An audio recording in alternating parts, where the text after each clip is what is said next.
Hi guys, welcome back. Well, I've been doing a bit of work on the vintage wood lathe. I've got the thing up and running now, and I picked a dust extractor up for it from a gentleman in Rochdale the other night, and it's got a gorgeous jet. Must be the biggest one to do. It's a massive thing. I believe it's about 8 grand's worth when it was new. He'd picked it up second hand, and went up there to pick the dust extractor up. I must have been there about 3 hours talking, and good chap, Peter. And he's got some, as usual, I ended up buying a few other things off him, and he's got a gorgeous Smart and Brown metal lathe, 2-room lathe that's going very cheaply. And I'm very tempted, but I'm going to, he's going away for a couple of weeks, and he said he'd give me a couple of weeks before he puts it on eBay, but I've got to be sensible about it. It's not a lathe that I really need, it's just a lathe that I'd like. Anyway, the cross slide that was with the original wood lathe, everything's cleaned up now. I've got it all back together. I've just been mounting the Jones Shipman grinding vise. I don't intend using this on this lathe. With fitting the grinding vise, I thought it'd make a nice addition to use it on the horizontal mill for tool cutting and grinding. But I've mounted it as it was originally, without the drive mechanism, and everything's freed up now. Tool post swivels, but I've been scratching my head trying to figure out how it would have been used originally, because when it's fully retracted, there's not a lot of clearance between the carriage and the workpiece. But as I say, I'm not going to be using it on this lathe, so I don't need to worry about that. This was the rack that was mounted on the front of the lathe to drive the carriage, and I've cut a piece off, started machining it flat. Intention is I'm going to cut this in half, and then it's going to be mounted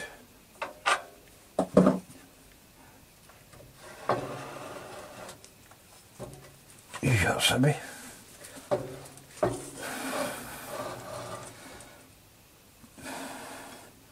It's going to be mounted on the underside of this to form a bed that will then sit onto the horizontal mill. I'm just going to cut that in half and put 2 12mm bolts through, and then that'll be mounted onto the bottom. Originally this piece was this section that was sat onto this bed, and this was the centrepiece for locking it in position, but I'm going to mill that down, reduce the depth of that, and then these 2 pieces then will clear that piece.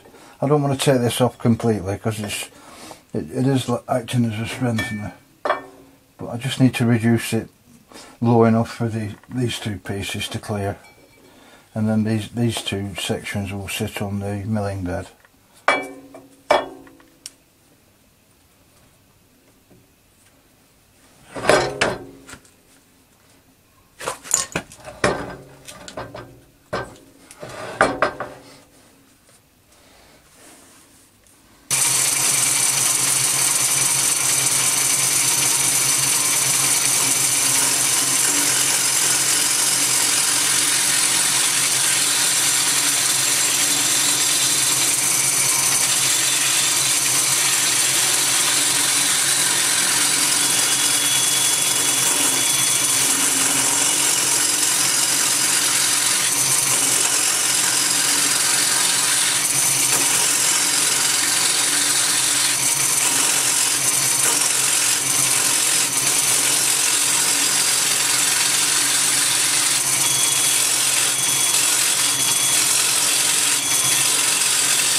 Well, I made a spindle adapter for the Axminster 4-jaw chuck.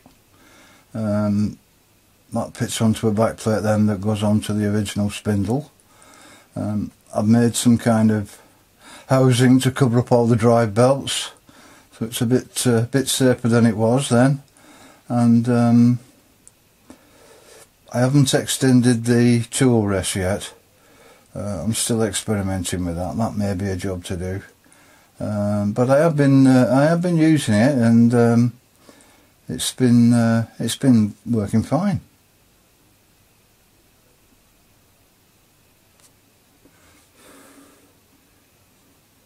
Well, I've just been using the half round fluteless gouge that I've copied off YouTube, and there's some nice weight to it, and it doesn't half shift the material. I really like that, so I suggest, guys, if you haven't given one of those a try, just check them out. But yeah, it's up to now possibly my favourite chisel.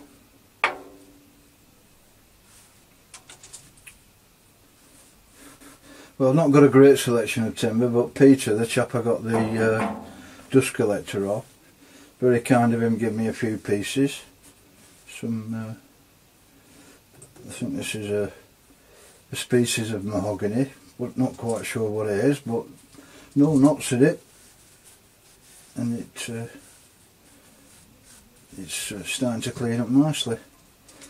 I'm going to give it a bit more with the fluteless gouge, just to see how that works.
Well, next up, guys, I'm going to finish machining this piece. The top surface wants machining yet, and then cutting in half, and then 2 holes in each piece. That then will fit onto the bottom of that carriage, and I'll put the grinding vise back onto the top slide. So that's that piece. I've got some flexible tubing ordered for the dust collector. I'm toying with the idea of putting this in the far room, and I've ordered a booster fan, inline booster fan, so it's probably 30 foot away from where the lathe will be, so I'm hoping the booster fan will help that. And I'll probably end up buying one of the ultra-fine filters, the aluminium filters for the top, rather than the canvas bag. But they're about 200 quid, I think, for this. They do 2 sizes. This is a 500mm diameter. I believe they do a 350 as well. But and then I've got to decide on that Smart and Brown lathe that Peter's got. Let's not be silly. Well, I'm going to wrap this up, guys. I hope you found that of some interest. Yeah, that's the cover that I made for it. Yep. Thanks for watching, guys. See you on the next one.